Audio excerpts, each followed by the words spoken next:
My name's Tom, and I've lived in this quiet suburban neighborhood for about 10 years. It's the kind of place where everybody knows everybody, kids play in the street until the sun sets, and neighbors share more than just a cup of sugar. I've been married to Laura for 12 years, and we have two kids, Megan and Jake, who are 10 and 8 years old, respectively. Our house is a charming two-story colonial with a white picket fence, the kind that makes you feel at home the moment you step onto the porch. We've got a spacious backyard where the kids love to play, a small garden Laura tends to, and a garage that's more of a workshop for my DIY projects. Life here was idyllic, or so I thought. Laura works part-time as a dental hygienist, while I manage a local hardware store. It's a modest life, but we've always made it work. Laura is outgoing and loves to be involved in community events, which is how we got close to most of our neighbors, including Mike, who lives next door. Mike is a single guy in his mid-30s, friendly, and always willing to lend a hand. The kids adore him because he often brings over little treats or toys and joins in their games. Our weekends are usually filled with barbecues, soccer games, and movie nights. We host neighborhood parties, and everyone looks forward to our annual Halloween bash. Laura and I have had our ups and downs like any couple, but I always believed our bond was strong enough to weather any storm. Little did I know, a hurricane was brewing just around the corner. It all started subtly, as these things often do. Laura began to change in ways that were small but noticeable. She used to be very hands-on with the kids in our household, but suddenly she was distracted, always checking her phone, and often lost in thought. At first, I chalked it up to stress from work, or maybe some personal issues she hadn't shared yet. But as the days turned into weeks, the changes became more pronounced. Laura started dressing differently. She had always been stylish, but her new outfits were more revealing and attention-grabbing. She'd spend extra time getting ready, even for mundane errands. When I asked her about it, she'd laugh it off, saying she just wanted to feel good about herself. Then there were the late-night outings. Laura had always been a homebody in the evenings, preferring to curl up with a book or watch TV after putting the kids to bed. But now, she frequently had reasons to go out, shopping, meeting up with friends, or attending community meetings. I didn't want to be the overbearing husband, so I didn't question it too much, though it nagged at me. One night, Laura went out supposedly to buy groceries. She left around 7 p.m., saying she wouldn't be long. By 10 p.m., she still wasn't home. I called her, and she answered on the third ring, sounding breathless. "I'm just about to head home," she said quickly, and hung up before I could say anything else. When she finally walked through the door an hour later, she looked disheveled and had no groceries with her. She claimed she ran into an old friend and lost track of time. It wasn't just her behavior when she was out. Even at home, she was distant. Our conversations became superficial, and she seemed uninterested in our usual routines.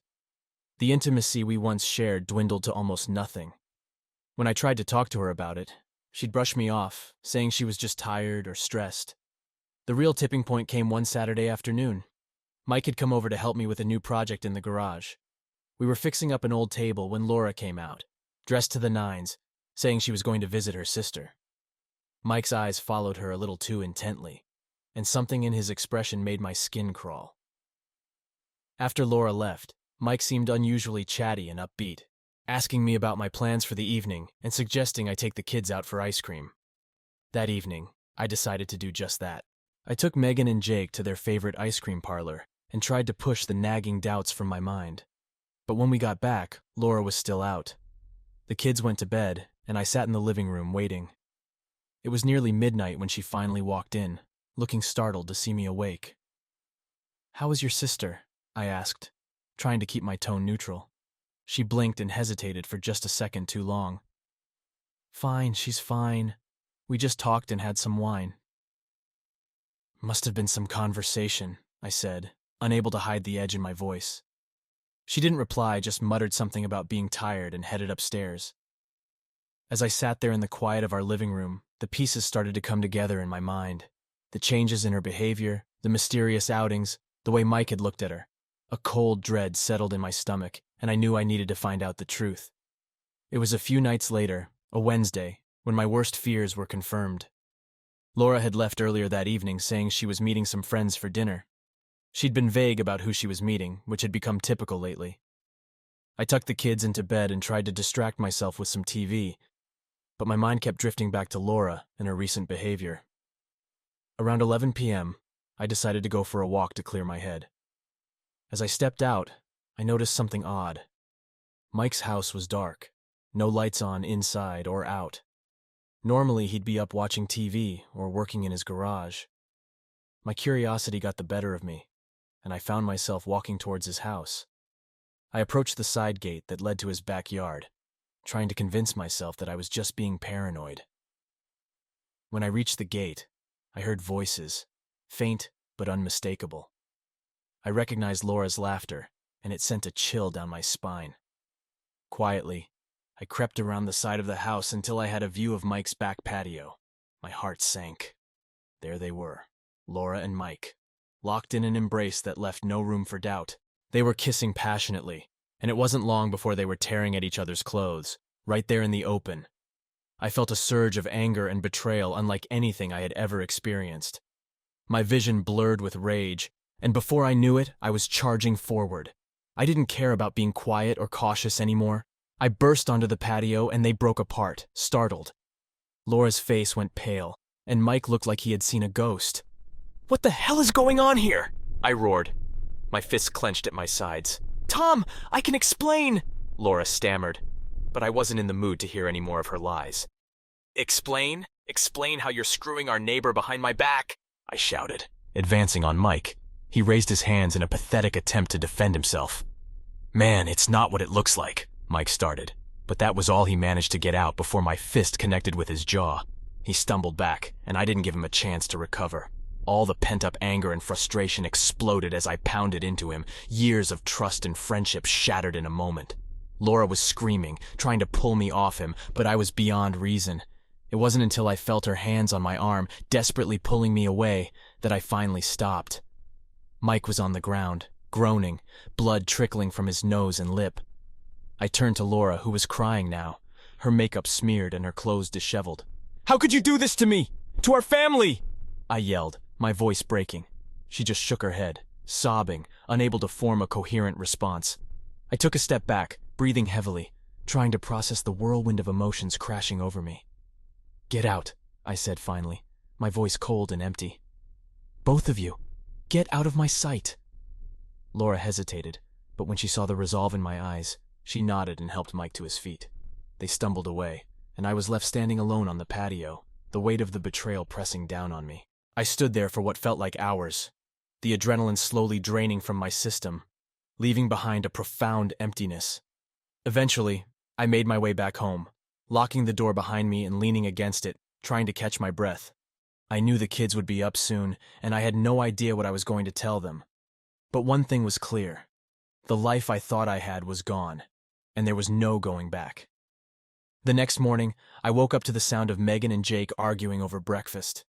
It took a moment for the events of the previous night to come rushing back, hitting me like a freight train. I dragged myself out of bed, feeling the weight of what I had to do.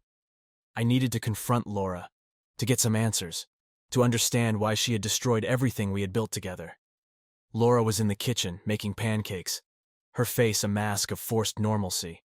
The kids were oblivious, laughing and joking, which made the scene all the more surreal. I waited until they were finished and had gone off to play before I approached her. She glanced up, her eyes filled with a mix of guilt and fear. "We need to talk," I said, my voice flat. "Tom, please," she began, but I cut her off. "Not here," I said, pointing toward the back door. "Outside." We stepped onto the patio, the morning sun casting long shadows across the lawn.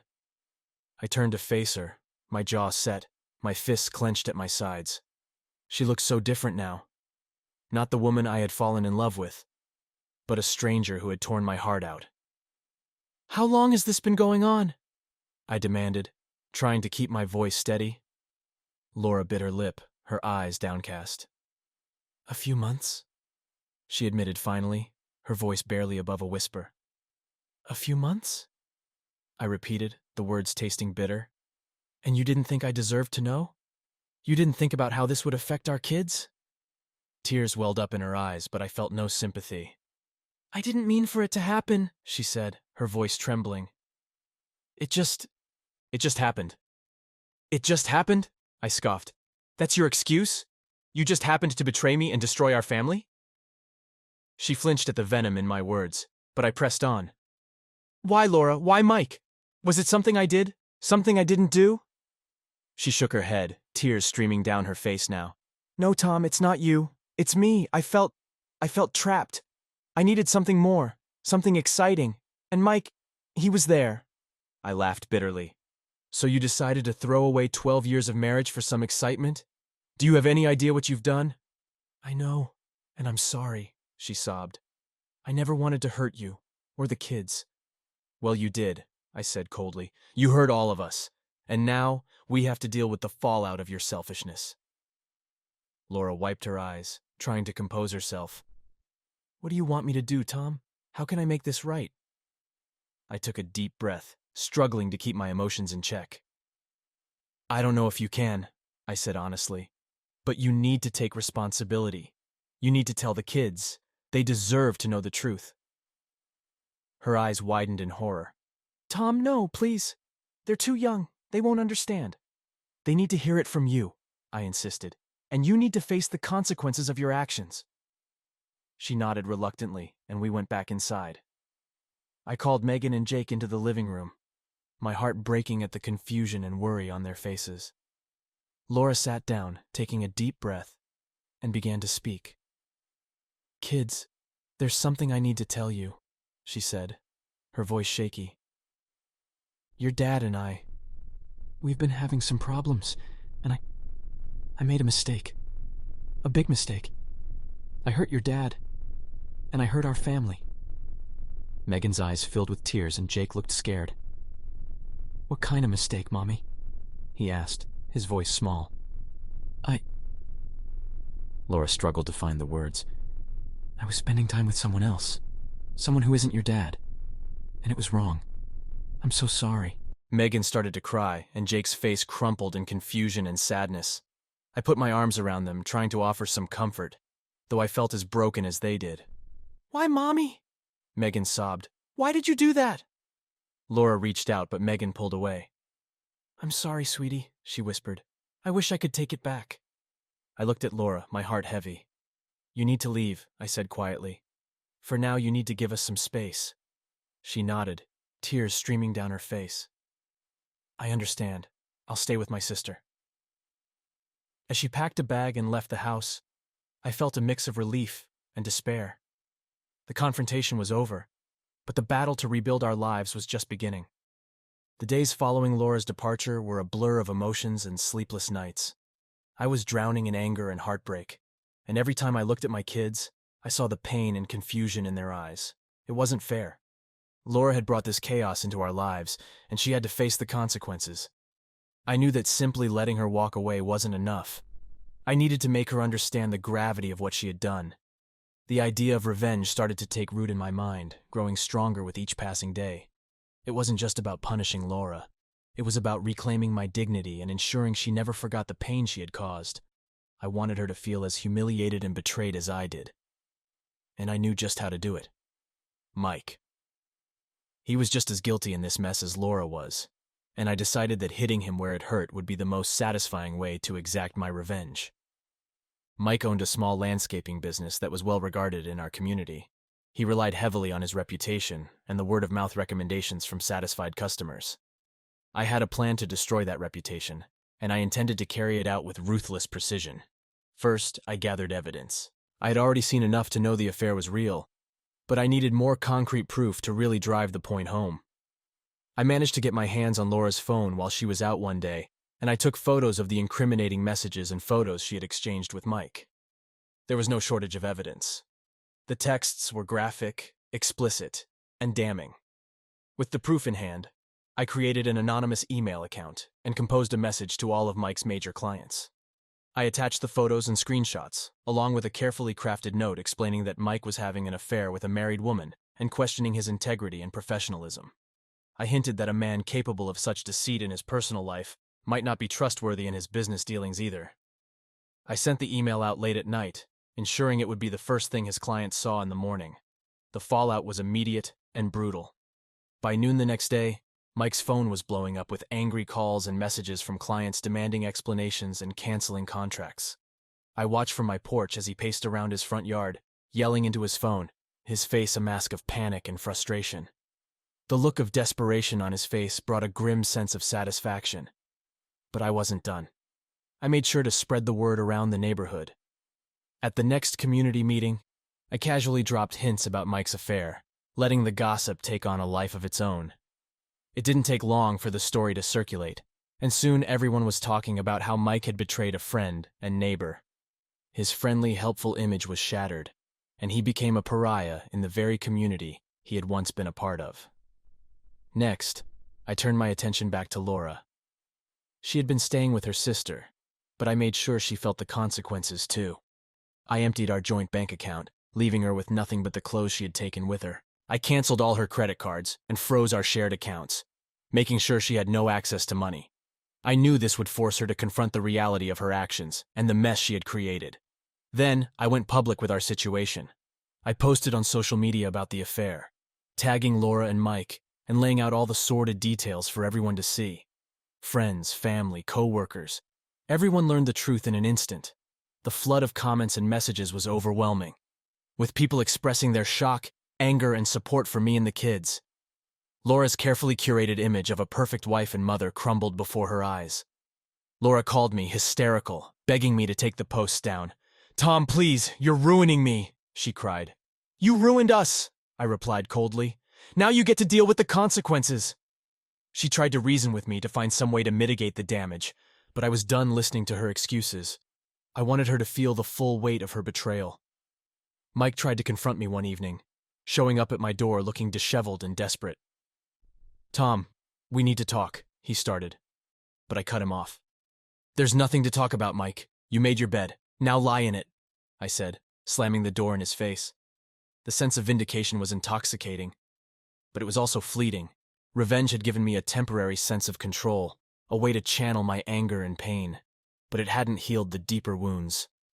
As the days passed, the initial satisfaction faded, replaced by a lingering emptiness.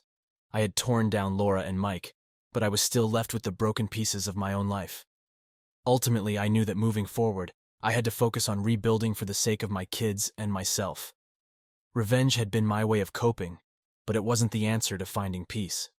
That would require a different kind of strength and a commitment to healing the wounds that Laura's betrayal had inflicted. The path ahead was uncertain, but I was determined to face it head-on without looking back.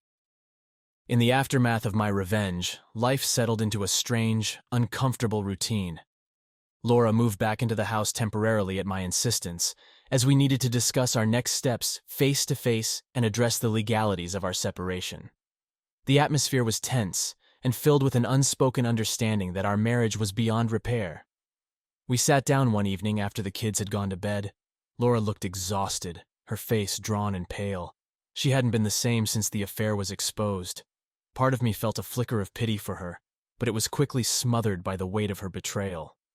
"We need to talk about the divorce," I said, breaking the silence. "We can't keep living like this. It's not fair to the kids, and it's not fair to us." Laura nodded, her eyes downcast. "I know. I've been thinking about it a lot. I've reached out to a lawyer, and we can start the process as soon as possible." I took a deep breath, steadying myself. "I've already spoken with my lawyer, too. We need to figure out the custody arrangements for Megan and Jake. They're the most important thing in all of this." Laura's eyes filled with tears. "I know I've messed up, Tom, but I still want to be a part of their lives. I love them more than anything." "I don't doubt that," I said, trying to keep my voice steady.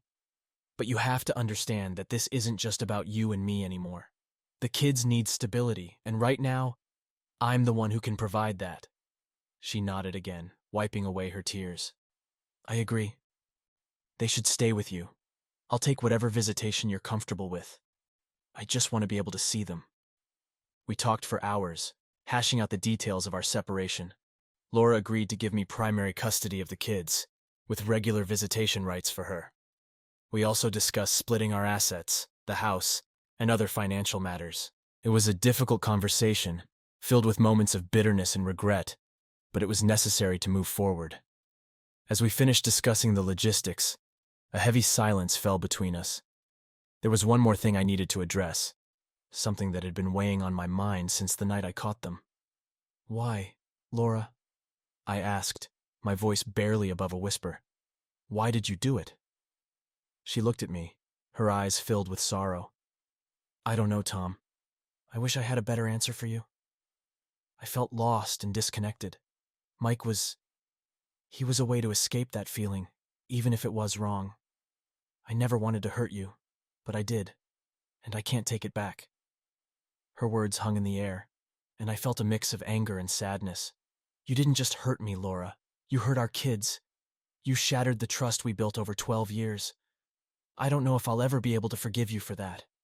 She nodded, tears streaming down her face. "I know, and I'm so sorry. I'll do whatever it takes to make things right for the kids. I owe them that much." We sat in silence for a while, the weight of our broken marriage pressing down on us. There was nothing left to say, nothing that could mend what had been torn apart. Finally, I stood up, signaling that the conversation was over. "We'll get through this," I said quietly. "For Megan and Jake, we owe it to them to make this as smooth as possible." Laura nodded, standing up as well. "Thank you, Tom. I'll do my best to be the mother they deserve."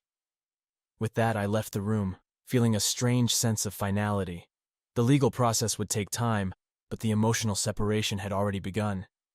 I knew it would be a long road ahead, but I was ready to face it, one step at a time. Over the next few weeks, we worked with our lawyers to finalize the divorce. We kept our interactions civil, focusing on the well-being of our children. The paperwork was extensive, but with every signature, I felt a small piece of the past being laid to rest. Laura moved into a small apartment nearby to stay close to the kids, and we set up a visitation schedule that worked for everyone. Finally, the day came when the divorce was officially finalized. It was a bittersweet moment, a mixture of relief and sorrow. I looked at the finalized documents, the legal end to our marriage, and felt a strange sense of closure. Laura and I had one last conversation after everything was settled. She came by the house to pick up the kids for their first weekend with her. We stood on the porch, the early evening sun casting long shadows across the lawn. "I want you to know that I'm committed to being a better mother and a better person," she said, her voice steady but filled with emotion. "I know I can't undo the past, but I'm determined to make the future better for Megan and Jake." "I hope you do," I replied, my tone softer than before. "For their sake, and for yours. This is a chance for both of us to start over." She nodded, a sad smile playing on her lips. "Thank you, Tom, for everything. Despite everything that's happened, I'll always be grateful for the time we had and the family we built." With that, she turned and walked towards her car, the kids running ahead excitedly. I watched them go, a mix of emotions swirling inside me. As they drove away, I felt a sense of finality, but also a glimmer of hope. The future was uncertain, but it was a future that I was ready to face, for myself and for my children. The first few months after the divorce were a period of adjustment, filled with both challenges and unexpected moments of clarity. I focused on creating a stable, nurturing environment for Megan and Jake, ensuring they felt loved and secure despite the changes in our family dynamic. My days were structured around the kids' schedules. Mornings were hectic with getting them ready for school, packing lunches, and making sure they had everything they needed for the day. Evenings were spent helping with homework, cooking dinner, and finding time to play or watch a movie together. The routine brought a sense of normalcy and comfort that we all desperately needed. During this time, I also started to reconnect with parts of myself that had been neglected during my marriage. I took up running again, finding solace and clarity in the early morning jogs through our neighborhood. I joined a local gym, which not only helped me stay fit, but also provided a social outlet. I even started reading more, diving into books that had been gathering dust on my shelves for years. I also made an effort to reach out to friends and family. The support network I had always taken for granted became my lifeline. My sister Amy was especially supportive, frequently checking in and helping out with the kids whenever she could. We'd spend evenings talking about life, reminiscing about our childhood, and just enjoying each other's company. It was a reminder that despite the pain and betrayal, there were still strong, loving relationships in my life. Professionally, things started to look up as well. I poured myself into my work at the hardware store, taking on new projects and responsibilities. It became a productive distraction, a way to channel my energy and keep my mind off the past. My dedication didn't go unnoticed. I was offered a promotion to assistant manager, which provided a boost to both my confidence and my finances. One weekend, while the kids were with Laura, I decided to tackle a long overdue home improvement project. I spent the entire Saturday repainting the living room, transforming it from a dull beige to a vibrant blue. It felt therapeutic, a way to reclaim the space and make it truly my own. As I stepped back to admire my work, I felt a sense of accomplishment and renewal. It was during one of my morning runs that I met someone who would play a significant role in my journey towards healing and personal growth. Her name was Emily, a teacher at the local elementary school. We crossed paths several times on our respective routes, exchanging polite nods and smiles. One day she approached me during a break, striking up a conversation. "Hey, you're quite the runner," she said with a friendly smile. "Mind if I join you?" "Sure," I replied, a bit surprised but welcoming the company. "I'm Tom, by the way." "Emily," she said, extending her hand. "Nice to meet you, Tom." We started running together regularly and our conversations flowed naturally. Emily was warm, intelligent, and had a great sense of humor. She shared stories about her students, her passion for teaching, and her love for outdoor activities. I found myself looking forward to our runs, not just for the exercise, but for the companionship. As we grew closer, I opened up about my recent divorce and the challenges of single parenthood. Emily listened without judgment, offering support and understanding. She had gone through a tough breakup a few years ago and understood the complexities of rebuilding a life after a significant relationship ended. One crisp autumn morning, after a particularly invigorating run, Emily and I sat on a park bench, catching our breath and enjoying the vibrant fall colors. There was a comfortable silence between us, and then she turned to me, her eyes thoughtful. "Tom, I know you've been through a lot," she began, "but I see a strength in you, a determination to move forward. It's inspiring." Her words touched me deeply. "Thanks, Emily. I'm just trying to do my best for the kids and myself. It hasn't been easy, but I feel like I'm finally starting to find my footing." She smiled warmly. "You're doing great, and I'm glad we met. I've enjoyed getting to know you." "I feel the same way," I admitted. These runs have become the highlight of my week. Over time, our friendship evolved into something more. Emily and I started spending more time together outside of our runs, going for coffee, attending local events, and eventually, introducing her to Megan and Jake. The kids took to her immediately, and it was heartwarming to see them laugh and play together. Emily's presence brought a new sense of joy and stability into our lives. As our relationship deepened, I reflected on the journey that had brought me here. Laura's betrayal had been a devastating blow, but it had also been a catalyst for growth and self-discovery. I had learned to value myself, to rebuild my life on my terms, and to open my heart to new possibilities. One evening, as Emily and I sat on the porch watching the sunset and sipping wine, I felt a profound sense of peace. The future was uncertain, but for the first time in a long time, I felt hopeful and excited about what lay ahead. "I never thought I'd be here," I said quietly, looking out at the horizon. "After everything that happened, I didn't think I could find happiness again." Emily took my hand, her touch warm and reassuring. "Life has a way of surprising us, Tom. You've come a long way, and you deserve every bit of happiness." As I looked into her eyes, I knew she was right.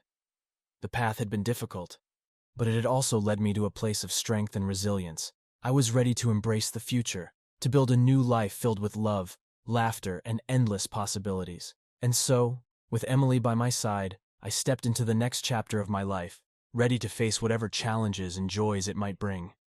The journey was far from over, but I had learned that with the right people and the right mindset, anything was possible.